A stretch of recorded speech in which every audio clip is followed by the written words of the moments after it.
Howdy neighbors, I'm Danny Fandoms. Welcome back to my channel where we talk about all our favorite things from all our favorite fandoms. And today I have for you the second video in this October San Antonio vlog. In this video you'll see a lot of collectibles hunting at some surprising places like Ross, TJ Maxx, and we'll even go to Barnes & Noble before heading to an open scrimmage for my favorite basketball team, the San Antonio Spurs. I hope you all have fun with it, and let's get started.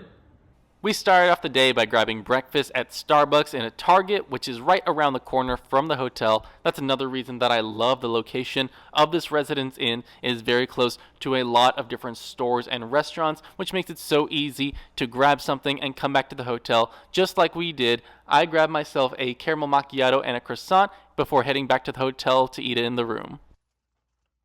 After breakfast, we headed to Barnes & Noble where I wanted to pick up a couple things. First was the latest issue of Sports Illustrated with Spurs player Victor Wembanyama on the cover with the hopes of getting him to sign it later that day. I also wanted to pick up the illustrated Harry Potter Christmas book with the gift with purchase print. Of course, while I was there, I had to stop by the Lego section and the Hot Wheels section to see what all was available from my favorite franchises like Marvel and Star Wars, and I did find this Cad Bane Hot Wheels car to add to the collection.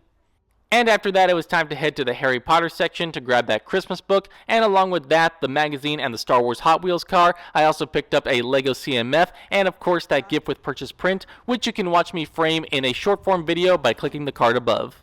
Next, we headed to Half Price Books to see what novels and comics they had for sale that I could add to my collection. Of course, they have other items like figurines, vintage video games, and records that you could add to your collection. Didn't grab anything this time around, but it's always worth checking because you never know what you might find.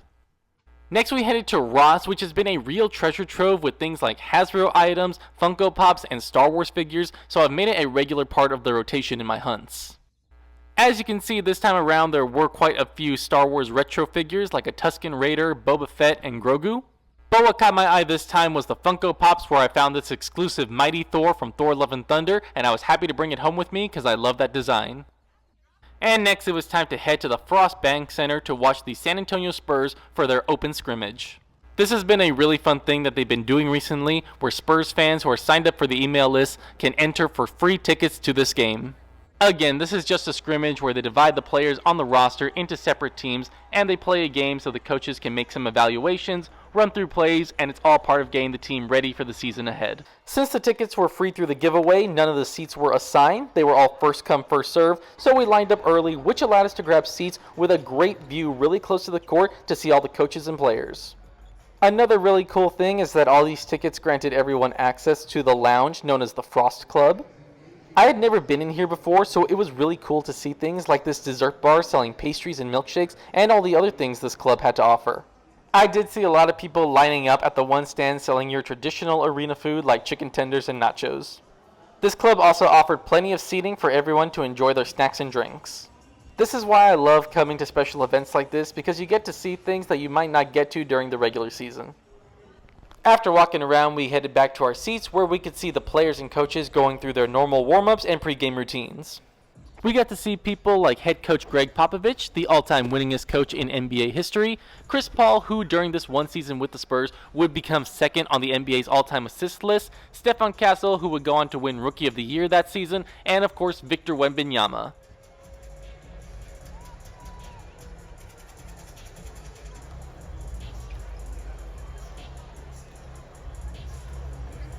Later on, we went to go see what other things they had on the menu, and we saw that they had a chicken parmesan sandwich, meatball subs, cheese pizzas, pepperoni pizzas, popcorn, and sodas.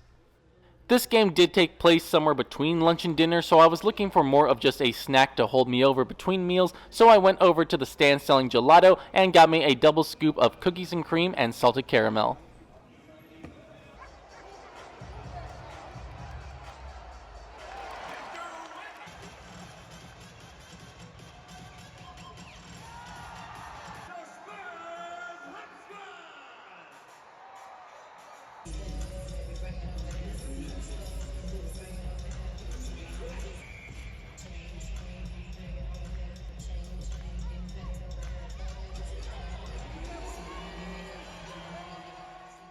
I love how the crowd got into it just like if this were an official NBA game. It just shows how much passion these fans have for their team.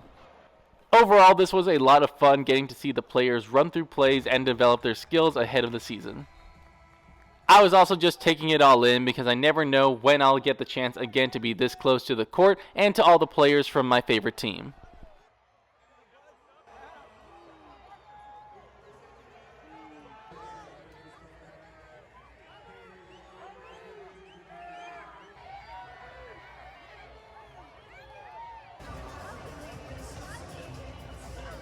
After the game, it was time to head back to the hotel, but not before stopping to grab some dinner. Once again, I love mentioning the great location of the hotel we normally stay at, the Residence Inn at the Rim. It has so many shops and restaurants nearby, and one of those restaurants is Torchy's Tacos, which we went to for the first time. What made it even easier is that this place has an app where you could order ahead, so our food was ready by the time we got there, so I could just pick it up and take it back to the hotel. The next morning, which was the final day of this trip, we stopped for breakfast at Caffeinated Crepes and Coffee. As the name implies, they're serving up fresh, sweet, and savory crepes as well as coffee and tea drinks in a cafe with a fun design. I love that they have the glass around their cooking area so that you can see that all the food is freshly made. On this day, I ordered myself an iced caramel latte and a crepe with strawberries, bananas, and Nutella. That is my go-to order for any crepe cafe, and we asked them to bag it to go so we could eat it back at our hotel. And after breakfast, it was time to burn off some of those calories by doing a workout at the hotel gym. This gym is definitely smaller than other fitness centers I've seen in hotels, but they do have plenty of equipment to get a good workout in, like medicine balls, free weights, ellipticals, treadmills, and a nice view of the courtyard area. With the workout done, it was time to pack up and check out of the hotel and hit up our final stops in San Antonio. One of those stops was Marshall's, which on this day had a bigger Funko Pop selection than I have ever seen them have before. They had a really good selection of Funko Pops from Marvel, DC, Star Wars, and other franchises. After looking around, I decided to pick up this Entertainment Earth exclusive Captain Enoch Funko Pop from the Star Wars Ahsoka series, and we ended our trip as always with lunch at P.F. Chang's. And that's it for this video, guys. I hope you all enjoyed it, and stay tuned because the next vlog series I have coming up will be my birthday vlog from last year. If you enjoyed this video, please give it a like and subscribe to the channel, and tell me in the comments what was your favorite part of this vlog, or let me know if you have any questions about anything you saw in this video. I would love to answer them. God bless, and I'll catch you next time.